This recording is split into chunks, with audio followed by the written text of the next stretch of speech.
अब आगे सुनिए। आयुष के सामने उस गुफा में जो मंजर था वो देख आयुष के रोंगटे खड़े हो गए थे। आयुष ने अपने जीवन में कई अनहोनी चीजें देखी थी और उसे जरा भी अंदाजा नहीं था कि उसकी जान बचाने के लिए दादाजी इस हद तक चले जाएंगे। गुफा के अंदर जाते ही आयुष ने देखा कि 8 लालटेन का एक चक्र सा बना हुआ है। ये लालटेन कोई आम लालटेन नहीं थे। ये विलुप्त जानवरों की चमड़ी से पिरोए हुए थे। इन लालटेन की आग भी अजीबो गरीब तरीके से जल रही थी और इन सब के बीच बैठे हुए थे आयुष के दादाजी। दादाजी ने भी कफन की तरह दिखने वाली सफेद चादर ओढ़ी हुई थी जिस पर ताजा खून के धब्बे थे। सिर्फ दादाजी के कपड़े खून से सने हुए नहीं थे बल्कि उनके मुंह से भी खून की धारा बह रही थी। अपने दादाजी को इस हालत में देख आयुष जोर से चीखा, दादाजी क्या हुआ आपको? आप मेरे साथ अस्पताल चलिए। ये कहते हुए आयुष ने जैसे ही अपने दादाजी को उठाने की कोशिश की तो दादाजी ने आयुष के हाथों को जोर से जकड़ते हुए कहा, जिंदगी को बचाने वाला जो तिलिस्मानी चक्र मैंने बनाया था वो पूरा होने से पहले ही टूट गया है आयुष, और अब ये मेरे खानदान को खत्म कर देगा। आयुष, तुझे जीना होगा। तेरी जान बचाने के लिए तेरे माता पिता ने अपनी जिंदगी का बलिदान दिया है और आज मैं आचार्य वशिष्ठ अपनी प्राचीन रहस्यमयी विद्याओं का इस्तेमाल करके भी तुझे सिर्फ 5 महीने का वक्त दे सकता हूँ। इन 5 महीनों में तुझे वो सभी 5 रहस्यमयी विद्याएं अर्जित करनी होगी जिससे इस संसार का संतुलन बना रह सकता है। इस कलयुग में पिशाचों से मानवता को अब बस तू ही बचा सकता है आयुष। ये कहते हुए दादाजी ने अपने हाथों से बाजू में रखा खंजर उठाया और अगले ही पल उससे खुद की उंगली काट ली। आयुष ने चिल्लाते हुए कहा, दादाजी ये क्या कर रहे हैं आप? पर दादाजी ने मुस्कुराते हुए अपनी उस कटी हुई उंगली से आयुष के माथे पर तिलक लगाया। आयुष ने जैसे ही दादाजी की उंगली से बह रहे खून को रोकने की कोशिश की तो दादाजी ने उसे रोकते हुए कहा, मेरे पास वक्त कम है आयुष। तू अगर चाहता है तेरे दादाजी सुकून से मृत्यु को गले लगाएं तो जो मैं कहता हूँ वो कर। आयुष अपने दादाजी का दर्द महसूस कर पा रहा था पर वो उन्हें और दर्द नहीं देना चाहता था, इसलिए आयुष ने हामी में अपना सिर हिलाया। दादाजी ने फौरन आयुष को पास में ही रखे एक संदूक को खोलने का इशारा किया। आयुष ने जैसे ही वो संदूक खोला तो वो हक्का बक्का रह गया। उस संदूक में एक इंसान की खाल रखी हुई थी। दादाजी ने दर्द से कराहते हुए कहा, आयुष, तुम जल्दी से उस खाल को पहन लो। आयुष ने जैसे ही उस खाल को पहनना शुरू किया तो देखा कि उस खाल का चेहरा फटा हुआ था। आयुष ने जैसे ही वो खाल पहनी दादाजी ने दर्द से तड़पते हुए भी सुकून की सांस ली और आयुष की तरफ देखते हुए कहा, आज तक मैं तुझे हर बुरी शक्तियों से बचाता रहा। यहाँ से आगे का सफर तुझे अकेले ही तय करना होगा। याद रखना, तेरे पास सिर्फ 5 महीने का वक्त है। अग्नि, जल, वायु, धरती और आकाश, इन सभी 5 तत्वों पर तुझे महारत हासिल करनी ही होगी और हमारे परिवार की रहस्यमयी शक्तियों के बारे में किसी को पता नहीं चलना चाहिए। तुझे इन 5 महीनों में ऐसी अजीबोगरीब परिस्थितियों का सामना करना होगा जो तूने कभी सपने में भी नहीं सोचा होगा। किसी पे भरोसा नहीं करना और मेरे साथ क्या हुआ है ये किसी को नहीं बताना। कुछ भी हो जाए बस ये मत भूलना कि तू आचार्य वशिष्ठ का पोता है।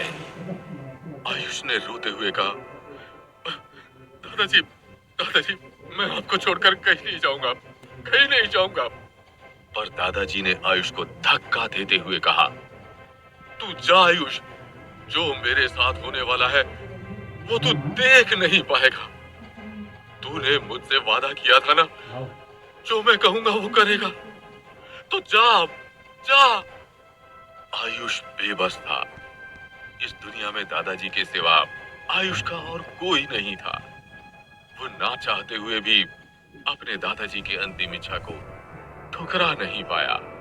आयुष जैसे ही गुफा से बाहर आया तो अंदर से अजीबोगरीब आवाजें आने लगी, मानो जैसे एक तूफान आया हो उस गुफा में। आयुष का दिल टूट चुका था। उसने अपने बुरे सपने में भी नहीं सोचा था कि अपने जन्मदिन पर ही वो अपने दादाजी को खो देगा। आयुष अपनी किस्मत को कोसते हुए सोच रहा था, आखिर क्यों आखिर क्यों हर बुरी चीज उसके साथ ही होती है। पैदा होते ही उसने अपने माँ बाप को खो दिया। गांव वालों ने भी कभी उसे अपनाया नहीं, हमेशा उसे मनहूस कहकर समाज से निकाल दिया। और उसके दादाजी, जो उसका एकमात्र सहारा थे, वो भी नहीं रहे। रात का घना अंधेरा सूरज की रोशनी से छटने लगा था। आयुष का मन बहुत व्याकुल था। आयुष के मन में सवालों का पहाड़ था। आखिर ऐसा क्या राज था जो आयुष को बचाने के लिए उसी के माँ बाप ने अपना बलिदान दे दिया था। आखिर ऐसी कौन सी शक्ति है जो आयुष की जान के पीछे पड़ी है। और अब कैसे आयुष 5 महीनों में उन 5 तत्वों की शक्ति पर महारत हासिल करेगा। आयुष ये सब सोच ही रहा था कि तभी उसे ध्यान आया कि उसके साथ दिव्या भी यहाँ आई थी। आखिर क्यों दिव्या आयुष को गुफा तक ले आई। आयुष जानता था कि उसे दिव्या से अभी के अभी मिलना होगा। गांव में आयुष के घुसने के प्रतिबंध के बावजूद आयुष गांव पहुंच गया था, दिव्या से अपने सवालों का जवाब लेने।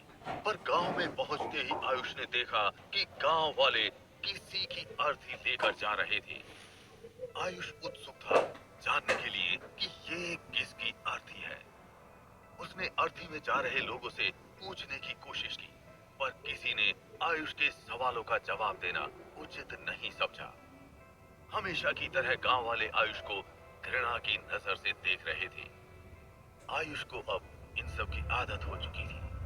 आयुष उस अर्थी को छोड़ दिव्या को ढूंढने के लिए टीले पर चढ़ गया था। और तभी आयुष की नजर ऊपर से उस अर्थी पर पड़ी, जिसे देख आयुष के रोंगटे खड़े हो गए।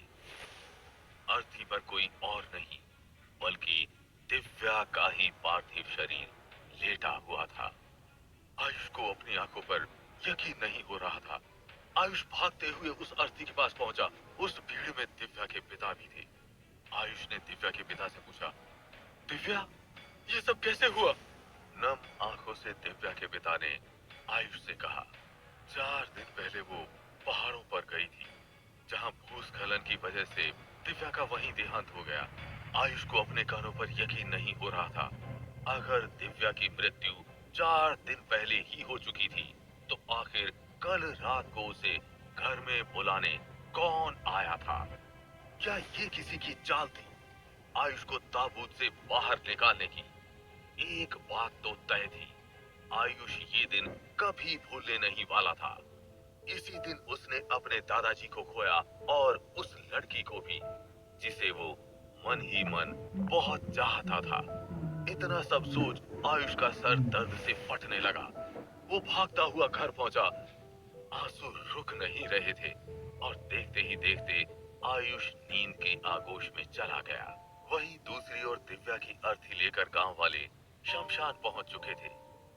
दिव्या के पिता का रो रो कर बुरा हाल हो चुका था, पर सरपंच बार बार गांव वालों से चिता को जल्द से जल्द जलाने के लिए कह रहा था। हिम्मत जुटाकर जैसे ही दिव्या के पिता ने अग्नि जलानी चाहिए, अचानक से तूफान चलने लगा। बिना मौसम तेज बारिश होने लगी। दिव्या को चिता पर छोड़कर गांव वाले और दिव्या के पिता बड़े से वृक्ष की शरण में आ गए। आंधी तूफान इतना तेज था कि कुछ दिखाई नहीं दे रहा था और फिर अचानक से सब कुछ शांत हो गया। हवाएं ऐसे रुक गई जैसे कुछ हुआ ही ना हो। और तभी दिव्या के पिता की चीख ने सबको चौंका दिया। सरपंच ने चीखते हुए पूछा, क्या हुआ बंसीलाल, क्यों चीख रहे हो? बंसीलाल ने कांपते हुए हाथों से जैसे ही चिता की तरफ इशारा किया, गांव वाले भी वो देख चौंक गए। चिता तो वही थी, पर वहां से अब दिव्या की लाश गायब थी। ये मंजर देख सरपंच डर से कांपने लगा। उसने गांव वालों से कहा, तुम सब अभी के अभी गांव वापस जाओ, खिड़की दरवाजे सब बंद कर देना। आज की रात गांव में कुछ भी हो सकता है। सरपंच की बात सुनकर गांव वाले फौरन गांव की तरफ भाग खड़े हुए। बंसीलाल ने भी डर से कांपते हुए पूछा, अब हम क्या करेंगे सरपंच जी? सरपंच ने बिना सोचे कहा, आचार्य वशिष्ठ, आचार्य वशिष्ठ ही अब हमें बचा सकते हैं। ये कहते हुए सरपंच ने आयुष के घर की तरफ दौड़ लगा दी। दिव्या के पिता बंसीलाल भी सरपंच के पीछे पीछे भाग रहे थे। आयुष अपने गम से अभी तक निकला भी नहीं था कि सोते हुए उसे ऐसा लगा जैसे कोई उसके बाजुओं को छू रहा है। आयुष ने जैसे ही आंखें खोली तो देखा कि वही लड़की जिसे झील के किनारे दादाजी ने मार दिया था, वो ठीक उसके सामने खड़ी थी। आयुष उसे देखते ही चीखा, तुम यहाँ कैसे? उस लड़की ने मुस्कुराते हुए कहा, अधूरा काम पूरा करने आई। ये कहते हुए उस लड़की ने अपने बदन की साड़ी उतारकर आयुष के चेहरे पर फेंक दी और कहा, इसी लचीले बदन को पाना चाहते थे ना तुम? लो, मिटा लो अपनी प्यास। आज तुम्हें रोकने कोई नहीं आएगा। ये कहते हुए वो लड़की आयुष के जिस्म से लिपटने लगी। आयुष ने गुस्से से झल्लाते हुए दादाजी द्वारा दी हुई चंद्रहास तलवार जैसे ही उठाई तो उस लड़की का शरीर एक सुंदर लड़की से एक पिशाच में बदल गया। आयुष ने पूरी ताकत से अपनी तलवार उस लड़की के गर्दन पर चला दी। आयुष चीखा और चीखते हुए उसकी नींद खुल गई। उसने देखा कि कमरे में कोई भी नहीं था। ये आयुष का एक बुरा सपना था। और तभी जोर जोर से दरवाजा खटखटाने की आवाज आई। आयुष ने सतर्क होते हुए पूछा, कौन है, कौन है, कौन है दरवाजे पर? और तभी आवाज आई, मैं सरपंच आचार्य जी से मिलने आया हूँ। सरपंच की आवाज सुनते ही आयुष ने चैन की सांस ली। आयुष ने जैसे ही दरवाजा खोला तो देखा कि सरपंच और दिव्या के पिता हांफते हुए दरवाजे के बाहर खड़े हैं। सरपंच ने कहा, आयुष, आयुष, आचार्य जी को बुलाओ, मुझे उनसे जरूरी बात करनी है। आयुष सरपंच को दादाजी की मौत के बारे में बताने ही वाला था कि वो रुक गया। उसे दादाजी की कही बात याद आ गई। उन्होंने आयुष से वचन लिया था कि कुछ भी हो जाए, उनकी मृत्यु के बारे में किसी को कुछ पता नहीं चलना चाहिए। आयुष ने सोचते हुए कहा, दादाजी तो किसी काम से बाहर गए हुए हैं। दिव्या के पिता ने चौंकते हुए कहा, बाहर? कब तक आएंगे? हम उनका यहीं इंतजार कर लेते हैं। आयुष ने हड़बड़ी में कहा, नहीं नहीं, वो लंबी यात्रा पर गए हैं, उन्हें आने में हफ्ता भी लग सकता है। ये सुनकर सरपंच और बंसीलाल हैरान हो गए। बंसीलाल ने कांपते हुए कहा, अब हम क्या करें सरपंच जी?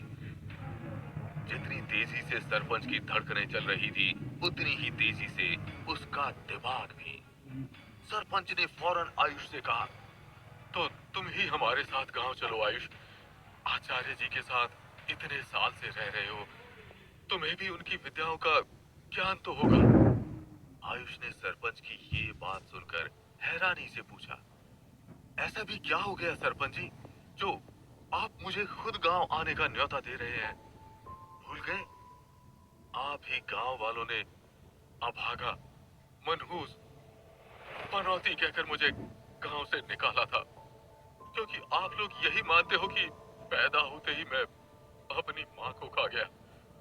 3 दिन बाद मेरे पिता चल बसे और कुछ दिन बाद गांव के 8 लोग भी अकाल मौत मर गए। उन सब की मौत का जिम्मेदार आप सब मुझे मानते हैं ना? अरे 15 दिन का था जब आप लोगों ने मुझे जला के मार देने की कोशिश की थी। दादाजी ने मुझे बचा लिया और आप और गांव वालों की वजह से मैं पिछले इतने सालों से पहाड़ पे बने घर में रह रहा हूँ।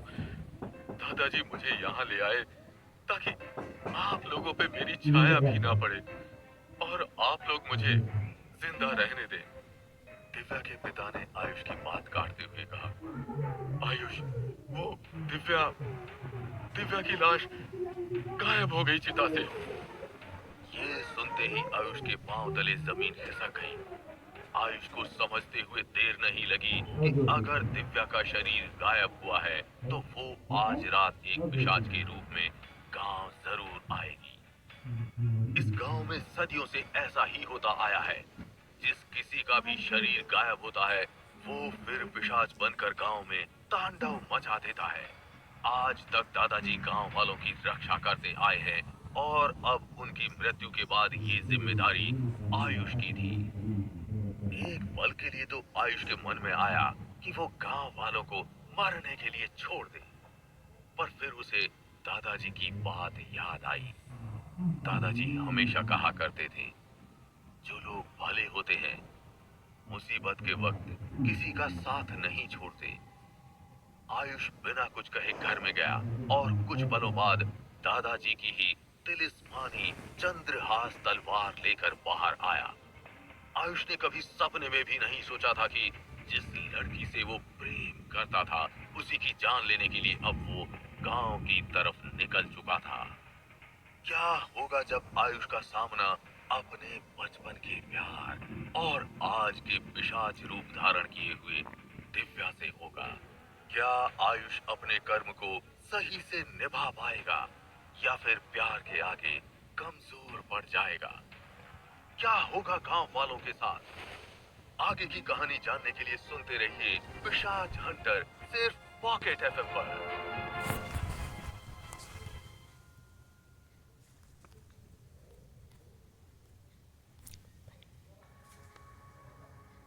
अब तक आपने सुना